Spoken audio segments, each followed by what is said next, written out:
दोस्तों, क्या आप जानते हैं बुध हमारे सोलर सिस्टम का सबसे छोटा ग्रह है और हर एक बीतते दिन के साथ ये और ज्यादा छोटा होता जा रहा है। और क्या आपको पता है, जुपिटर यानी बृहस्पति आकार में इतना बड़ा है कि इसके अंदर हमारे सौर मंडल के बाकी सभी ग्रह 2 बार समा सकते हैं। हमें यकीन है आपको ये बातें पहले से पता नहीं होंगी। इसका कारण यह है कि पूरे सौर मंडल में सिर्फ पृथ्वी ही हमारा ग्रह है और हम बस इसी के बारे में जानते हैं। लेकिन क्या आपने कभी सोचा है कि सौर मंडल के बाकी ग्रहों की जमीन, वहां का वायुमंडल, हवा, पानी और तापमान कैसा है और इन अलग अलग ग्रहों से हमारा सूर्य कैसा दिखाई देता है? आज हम आपको सौर मंडल के सभी ग्रहों की एक ऐसी सैर कराने वाले हैं जिसके बाद आप इन्हें कभी भूल नहीं पाएंगे। साथ ही हम आपको एक एक ग्रह के रियल तस्वीरें और फुटेज भी दिखाएंगे ताकि आप इनका असली रूप देख सकें। इसलिए वीडियो को अंत तक जरूर देखिएगा। दोस्तों, हमारे सौर मंडल में कुल 8 ग्रह हैं जिनके नाम मरकरी बुध, वीनस शुक्र, अर्थ पृथ्वी, मार्स मंगल, जुपिटर बृहस्पति, सैटर्न शनि, यूरेनस अरुण और नेपच्यून यानी वरुण है। चलिए अब एक एक करके इन सभी प्लैनेट्स की सैर पर चलते हैं। सबसे पहले बात करते हैं मरकरी की, जो सभी ग्रहों में सूर्य के सबसे ज्यादा नजदीक है। मरकरी सूर्य से सिर्फ 58 मिलियन किलोमीटर दूर है और इसका अपना कोई वायुमंडल नहीं है। इसकी सतह चांद की तरह गड्ढों से भरी हुई है और ये कोई ऐसे वैसे मामूली गड्ढे नहीं है, बल्कि उल्कापिंड और धूमकेतु के गिरने से बने हैं। ये गड्ढे आकार में कई किलोमीटर तक लंबे और चौड़े गहरे भी हैं। मरकरी पर खोजे गए सबसे बड़े गड्ढे का व्यास करीब 1500 किलोमीटर है। कोई वायुमंडल ना होने की वजह से यहाँ दिन में तापमान 450 डिग्री सेल्सियस तक पहुंच जाता है, जबकि रात के समय -180 डिग्री को क्रॉस कर जाता है। इसलिए इस ग्रह पर इंसानों का ठहरना बिल्कुल नामुमकिन है। आकार में ये ग्रह हमारे पृथ्वी का 40% ही है और इतना ही नहीं, हर एक बीतते दिन के साथ ये श्रिंक होकर और भी छोटा होता जा रहा है। वैज्ञानिक बताते हैं कि पिछले करीब 4 बिलियन सालों में ये ग्रह 14 किलोमीटर घट चुका है और इसके घटने की वजह है रात को पड़ने वाली सर्दी। हैरानी की बात यह है कि सूर्य के सबसे ज्यादा नजदीक होते हुए भी ये सौर मंडल का सबसे गर्म प्लैनेट नहीं है। चलिए अब चलते हैं हमारे सोलर सिस्टम के दूसरे ग्रह शुक्र यानी वीनस की तरफ, जो सूर्य से 108.2 मिलियन किलोमीटर दूर है। वीनस हमारे सौर मंडल के उन 2 अनोखे ग्रहों में से एक है जो अपने अक्ष पर उल्टा यानी पूरब से पश्चिम की ओर घूमते हैं। ये हमारे सौर मंडल का सबसे गर्म ग्रह है और इसका वायुमंडल सल्फ्यूरिक एसिड के बादलों से बनी कई किलोमीटर मोटी परतों से ढका रहता है। इसके वायुमंडल में मुख्य रूप से कार्बन डाइऑक्साइड मौजूद है, जिसकी वजह से ग्रीन हाउस गैस इफेक्ट बनता है और सूर्य की गर्मी वायुमंडल में कैद होकर रह जाती है। यही वजह है कि इस ग्रह का तापमान 464 डिग्री सेल्सियस को टच कर जाता है। वीनस ग्रह पर कई सारे सक्रिय ज्वालामुखी मौजूद हैं और इसकी सतह भी बड़ी चट्टानों और ज्वालामुखी से निकले लावा से मिलकर बनी है। यहाँ का वायुमंडल ये दबाव पृथ्वी की तुलना में 90% ज्यादा है। इसका मतलब ये है कि यहाँ पर चलना हमें ऐसा महसूस होगा जैसे हम समुद्र के कई किलोमीटर नीचे चल रहे हों। यही वजह है कि इस ग्रह पर भेजा गया कोई भी मिशन या स्पेसक्राफ्ट ज्यादा समय तक सरवाइव नहीं कर पाता। साथियों, वीनस के बाद बारी आती है हमारी पृथ्वी की, जो सौर मंडल का अकेला ऐसा ग्रह है जिस पर जीवन संभव है। क्योंकि हम अपने पृथ्वी के बारे में सब कुछ पहले से ही जानते हैं, इसलिए चलिए इसकी बात हम नहीं करते।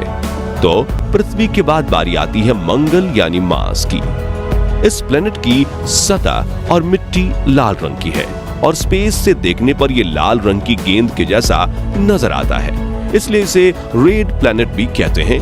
पृथ्वी के बाद मंगल ही एक ऐसा ग्रह है जिस पर हम इंसानों को जीवन के पनपने की सबसे ज्यादा उम्मीद है।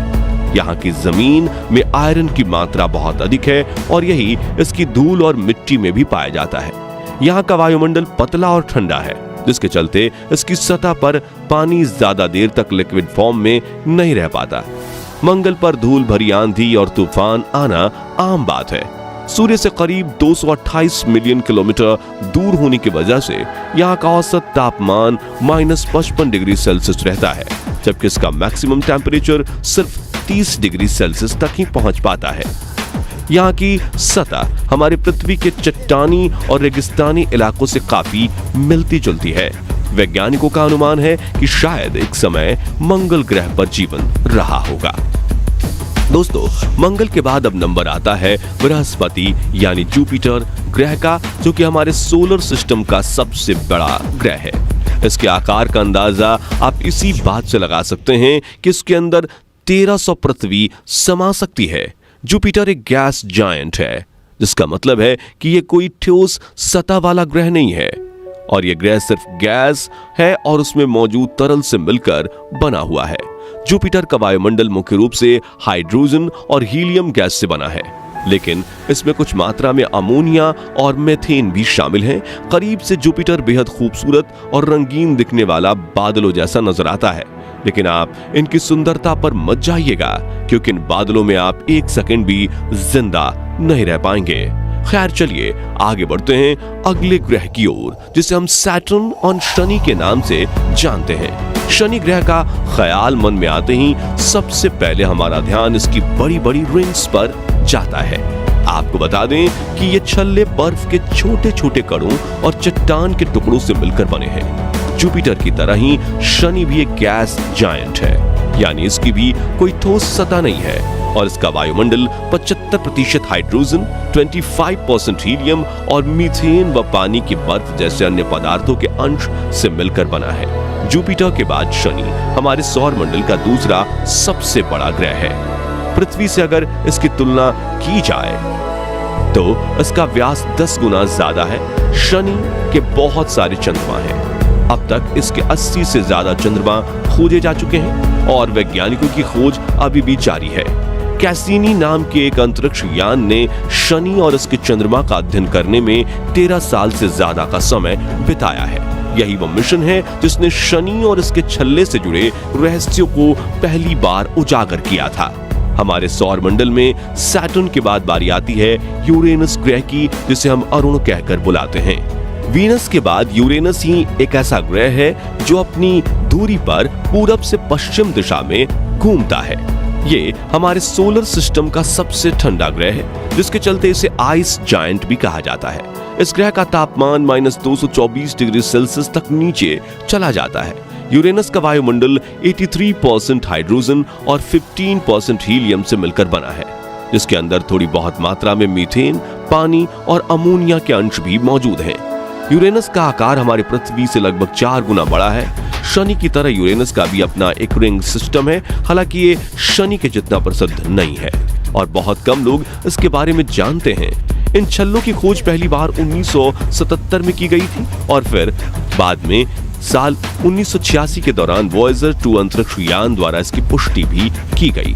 तो चलिए इस सफर में आगे बढ़ते हुए हम बात करते हैं हमारे सौर मंडल के 8वें यानी आखिरी ग्रह नेपच्यून, जिसे वरुण कहा जाता है, इसके बारे में। यूरेनस की तरह नेपच्यून का भी अपना एक रिंग सिस्टम है और अब तक इसकी 5 रिंग्स को खोजा जा चुका है। व्यास की दृष्टि से देखें तो यह हमारे सोलर सिस्टम का चौथा सबसे बड़ा ग्रह है। नेपच्यून का वायुमंडल 72% हाइड्रोजन, 25% हीलियम और थोड़ी बहुत मीथेन गैस से मिलकर बना है। आकार की बात करें तो ये पृथ्वी से लगभग 4 गुना बड़ा है और ये भी एक आइस जायंट है। इसकी वजह यह है कि इसका एवरेज टेम्परेचर -200 डिग्री सेल्सियस के आसपास रहता है। जैसा कि हमने बताया, यह हमारे सौर मंडल का आखिरी ग्रह है, जिसके चलते सूर्य से इसकी दूरी 4.495 बिलियन किलोमीटर है। साथ ही हमारी पृथ्वी से भी ये 4.3 बिलियन किलोमीटर दूर है। यही वजह है कि वॉयेजर 2 एकमात्र ऐसा मिशन है जो आज तक इस ग्रह पर भेजा गया है। तो दोस्तों, आज के इस वीडियो में बस इतना ही। वीडियो अच्छी लगी हो तो इसे लाइक और शेयर जरूर करें। साथ ही ऐसी ही कमाल के इंफॉर्मेटिव वीडियोस देखने के लिए चैनल को सब्सक्राइब और फेसबुक पेज को फॉलो जरूर कर लीजिएगा। वीडियो अंत तक देखने के लिए धन्यवाद।